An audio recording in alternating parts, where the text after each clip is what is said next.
So last year I designed and sewed an outfit for my birthday, and I decided this year that I thought it would be cool if I did that every year for my birthday, because it kind of helps me flex my creative muscles, get the juices flowing, and also it would be really cool to see like a yearly mark of my progress and hopefully improvement in my sewing skills. So this year, I am going to New York for an event.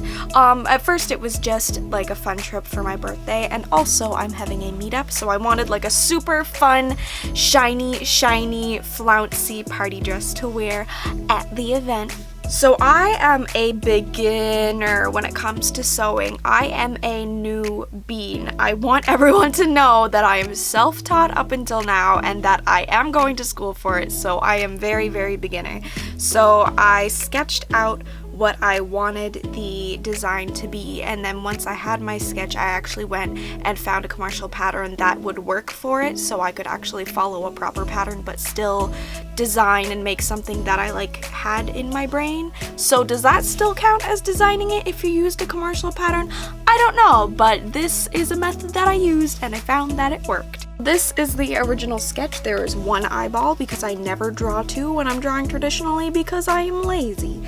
So I wanted it to be like a big circle skirt with a high neck, and at first I wanted to have these off the shoulder like circle sleeves, and I made those and found that I really didn't like the way that they like draped with the fabric. They were very sticky outy. It was very like Jetsons spherical sort of situation after I hemmed it.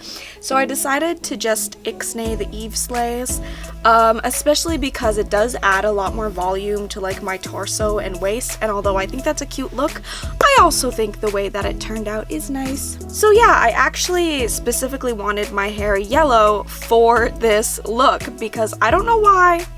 I took the whole like field, sunshine, Animal Crossing carpet, Cura Felice, Tafiti, Moana, Go Princess Precure Flower Field concept, and I ran with it. So I was like, I want the dress to be the earth, and I want my head to be the sun, and I want to have a good day. So yeah, all of those things I rapidly mentioned were big inspo for me.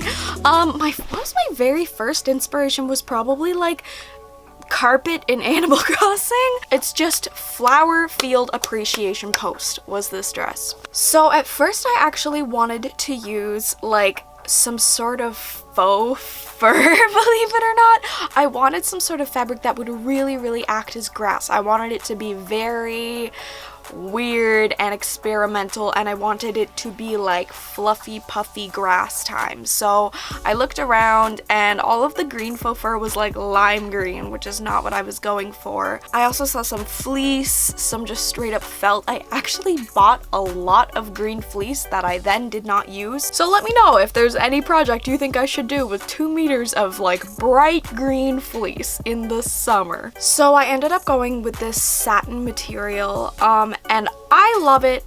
I love the shine. It gives it much more of a like party vibe instead of like, why is she covered in grass? It's more like, ah yes, this is a party dress. I do understand that concept. So I did, yeah. Once I found out that I was having the New York meetup, I wanted it to be like slightly more like evening wear, so that's when I ended up going with the satin. But this was really annoying to work with. I serged and hemmed the bottom, and even still, after so much time ironing and pressing, I'm getting the little like ripply hem thing. Does anyone know how to make that not go? Is that from when, like, did I accidentally pull it while I was sewing? Did I accidentally pull it when I was serging? Is it just because it's a circle skirt? I don't know. I did line it with some pink. Man, did you know Versace has lining fabric? I got it at Fabricville. It was not expensive, but it says Versace on it, so I feel very fancy. I lined it with pink Versace lining. Just the top. I didn't line the skirt just because I'm my own client and I don't care. And yeah, there's some darts, there's some panels, whatever. I did put in a zipper.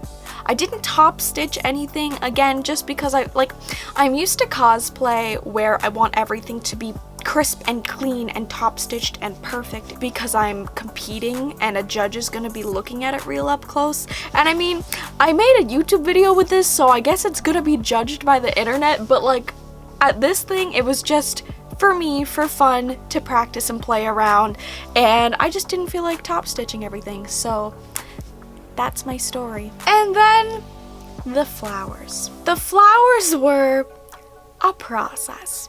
At first, I thought, in my sweet, sweet heart of hearts, I thought that I was going to make each and every flower individually with fabric, and like I was gonna use this little tutorial I found on goddamn Pinterest, and I was gonna make like 100 flowers by hand and then sew them on the dress. Then I realized that that was bonkers, my dude. And so I went to Michael's. I bought some fake flowers that I think look really cute. I think they're really sweet. I don't think I would have gained anything from like making the flowers individually. I think that might have made it look more handmade. I don't know. So I got some flowers from Michael's, and at first I thought, I'm gonna take these buttons and I'm gonna use special plastic glue, and I'm gonna glue each and every button to each and every flower so that I can then nicely, professionally, beautifully sew just through the button loop, so it is as if the flower was a button all along. But no, no, no, no. This was a nightmare. The glue, okay, first of all, the flowers are not like a flat thing. And the glue, the plastic bonding glue adhesive that I got takes forever to dry, so you have to like take this bumpy ass thing and then take this slippery plastic thing and then try and get it to like sit on that long enough, flat enough to dry, and it's like clamp it, and I'm like, if I clamp it, the flower will explode. This is delicate process, my dude. So I did that 10 times and then ixnayed that again, and I just sewed right through the fabric flowers, and I'm so glad I went with that because A, it took a lot less time, even though it still took like probably 6 hours of sewing flowers on, and B, I just think it looks better. I think they sit flatter against the dress than if it had the bulk of an extra button there, even though in my mind I thought it would make it more like done right to go through a button loop instead of like shoving it through the flower. But the flowers are fabric, Jillian. It's gonna be okay. You're 20 years old. Calm down. It's fine. We got a double art feature for today's Future Confetti Club members.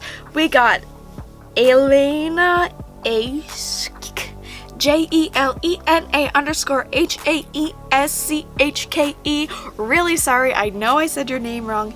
And also 20 Side Ass Kicking on Instagram. Great usernames today, who both did beautiful drawings. Over here we got a wonderful, really cute Animal Crossing style illustration of me in one of my Valentine's Day lookbook looks with my soft cat, who's right here. I love this so much. I want this like hanging in my kitchen. It's so cute. I love Nina. I love you. Also from 20 Side Ass Kicking, we have this really cute happy drawing of me with my yellow hair, with my happy little sweater and my happy little pony and my joyful little eyes, and this gives me hope. Thank you guys so much for your wonderful talent and love. I love you guys also so much, and I'll see you in the next video, which is not this one because this one is over. Bye!